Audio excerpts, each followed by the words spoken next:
ಇವತ್ತಿನ ಈ ಕಾರ್ಯಕ್ರಮಕ್ಕೆ ಎಲ್ಲರಿಗೂ ಆದರದ ಸ್ವಾಗತ. ಇವತ್ತಿನ ಕಾರ್ಯಕ್ರಮಕ್ಕೆ ಉಪನ್ಯಾಸಕರಾಗಿ ಆಗಮಿಸಿರ್ತಕ್ಕಂಥ ಡಾಕ್ಟರ್ ಲಲಿತಾಂಬ ಅವರು ಮತ್ತು ಇವತ್ತಿನ ಕಾರ್ಯಕ್ರಮದಲ್ಲಿ ಪುಸ್ತಕಗಳನ್ನು ಪರಿಚಯ ಮಾಡಿಕೊಟ್ಟಿರ್ತಕ್ಕಂಥ ಡಾಕ್ಟರ್ ಭಾರತಿ ಹೆಗ್ಡೆಯವರು ಮತ್ತು ಸಂಸ್ಥೆಯ ಗೌರವ ಕಾರ್ಯದರ್ಶಿ ಶ್ರೀಯುತ ರವಿಯವರು ವೇದಿಕೆಗೆ ಬರಬೇಕು ಅಂತೇಳಿ ಪ್ರಾರ್ಥಿಸ್ಕೊಳ್ತೇನೆ.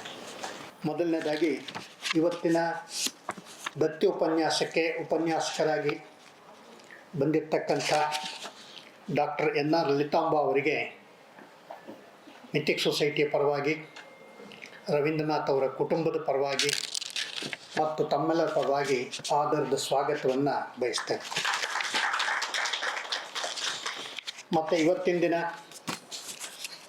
ಯಾವುದು 10 ಪುಸ್ತಕಗಳು ಲೋಕಾರ್ಪಣೆ ಆಗ್ತದೆ ಆ ಪುಸ್ತಕಗಳ ಬಗ್ಗೆ ಮಾತಾಡಲಿಕ್ಕೆ ನಮ್ಮ ಮಧ್ಯೆ ಇರ್ತಕ್ಕಂಥ ಶ್ರೀಮತಿ ಭಾರತಿ ಹೆಗ್ಡೆಯವ್ರಿಗೂ ಕೂಡ ಆದರದ ಸ್ವಾಗತವನ್ನು ಬಯಸ್ತೇನೆ. ಶ್ರೀಮತಿ ಭಾರತಿ ಹೆಗ್ಡೆಯವರು ಮೂಲತಃ ಪತ್ರಕರ್ತರು, ಕವಯಿತ್ರಿ, ಉತ್ತರ ಕನ್ನಡ ಜಿಲ್ಲೆಯ ಸಿದ್ದಾಪುರದವರು. ಸದ್ಯ ಬೆಂಗಳೂರಿನಲ್ಲಿ ವಾಸವಿದ್ದಾರೆ. ಪತ್ರಕರ್ತೆಯಾಗಿ ಸಾಕಷ್ಟು ವರ್ಷಗಳಿಂದ ಕೆಲಸ ಮಾಡ್ತಾ ಇದ್ದಾರೆ. ಆರಂಭಿಕ ವೃತ್ತಿ ಜೀವನ ಕನ್ನಡಪ್ರಭ ಪತ್ರಿಕೆಯಲ್ಲಿ ಶುರು ಆಯಿತು. ಬರವಣಿಗೆ ವಿಷಯಗಳು ವಿಶೇಷವಾಗಿ ಸಿನಿಮಾಗಳನ್ನು ಕುರಿತು ಬರೆಯುತ್ತಿದ್ದರು. ಇವರು ಬುದ್ಧನ ಚರಿತ್ರೆ ಕುರಿತು ಮತ್ತು ಹರಿವಂಶರಾಯ್ ಬಚ್ಚನ್ ಅವರ ಆತ್ಮಚರಿತ್ರೆ ಹರಿವಂದಿ ಕುರಿತು ಸಾಕಷ್ಟು ಕೆಲಸ ಮಾಡಿದ್ದಾರೆ. ಸೃಜನಾತ್ಮಕ ಬರವಣಿಗೆಯಲ್ಲಿ ಸಾಕಷ್ಟು ಪ್ರಸಿದ್ಧಿಯನ್ನು ಪಡೆದಿದ್ದಾರೆ. ಕೃಷಿ, ಮಹಿಳೆಯರ ಕುರಿತಾದ ಯೋಜನೆಗಳಲ್ಲಿ ತಮ್ಮನ್ನು ತಾವು ತೊಡಗಿಸಿಕೊಂಡಿದ್ದಾರೆ.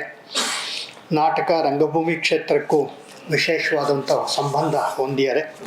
ಕನ್ನಡ ಸಿನಿಮಾ ಇತಿಹಾಸ, ಅಂತಾರಾಷ್ಟ್ರೀಯ ಚಲನಚಿತ್ರೋತ್ಸವಗಳ ಕುರಿತು, ಇಂಟರ್ನ್ಯಾಷನಲ್ ಫಿಲ್ಮ್ ಫೆಸ್ಟಿವಲ್ ಕುರಿತು ಮಾತನಾಡಿದ್ದಾರೆ. ಇವರದೇ ಕೃತಿಗಳು ಕೂಡ ಪ್ರಕಟಣೆ ಕಂಡಿವೆ. ಅದು ಮೊದಲ ಪತ್ನಿಯ ದುಗುಡ, ಸಿನಿಮಾದಲ್ಲಿನ ಮಹಿಳಾ ಪಾತ್ರಗಳ ವಿಶ್ಲೇಷಣೆ, ಸೀತಾಳೆ ದಂಡೆಯ ಸದ್ದಿಲ್ಲದೆ ಕಥೆಗಳು, ಸಣ್ಣ ಕಥಾ ಸಂಕಲನ, ಮಣ್ಣಿನ ಗೆಳತಿ, ಕೃಷಿ ಮಹಿಳೆಯರ ಅನುಭವ ಕಥನ, ಹರಿವ ನದಿ, ಮೀನಾಕ್ಷಿ ಭಟ್ಟ ಅವರ ಆತ್ಮಕಥನ, ಒಪ್ಪಾಗೆ ಹರಳು, ಪಂಚಮವೇದ, ಈ ರೀತಿ ಪುಸ್ತಕಗಳನ್ನು ಕೂಡ ಬರೆದು ಖ್ಯಾತರಾಗಿದ್ದಾರೆ.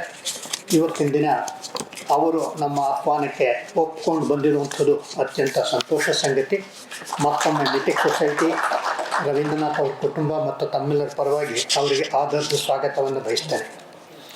ಇವತ್ತಿನ ಈ ಕಾರ್ಯಕ್ರಮದಲ್ಲಿ ಸಂಸ್ಥೆಯ ಗೌರವ ಕಾರ್ಯದರ್ಶಿಗಳಾದಂಥ ಡಾಕ್ಟರ್ S ರವಿಯವರು ನಮ್ಮ ಮಧ್ಯೆ ಇದ್ದಾರೆ. BML, HAL ಮುಂತಾದ ಪಬ್ಲಿಕ್ ಸೆಕ್ಟರ್ ಕಂಪನಿಗಳಲ್ಲಿ ಸಾಕಷ್ಟು ಹಿರಿಯ ಜವಾಬ್ದಾರಿಯನ್ನು ನಿರ್ವಹಿಸಿ ನಿವೃತ್ತರಾದಂಥವರು ಪ್ರಸ್ತುತ ಮಿಥಿಕ್ ಸೊಸೈಟಿಯ ಗೌರವ ಕಾರ್ಯದರ್ಶಿಗಳಾಗಿ ತಮ್ಮ ಜವಾಬ್ದಾರಿಯನ್ನು ನಿರ್ವಹಿಸ್ತಾ ಇದ್ದಾರೆ. ಅವ್ರಿಗೂ ಕೂಡ ನಾನು ಅತ್ಯಂತ ಆದರದ ಸ್ವಾಗತವನ್ನು ಬಯಸ್ತೇನೆ. ಈಗ ಮೊದಲನೇದಾಗಿ ಪುಸ್ತಕ ಬಿಡುಗಡೆ ಕಾರ್ಯಕ್ರಮ ನಡೆಸ್ಕೊಡ್ಬೇಕು ಅಂಥೇಳಿ ವೇದಿಕೆ ಮೇಲೆ ಇರ್ತಕ್ಕಂಥ ಗಣ್ಯರನ್ನ ನಾನು ಆತ್ಮೀಯವಾಗಿ ಕೇಳ್ಕೊಳ್ತೇನೆ.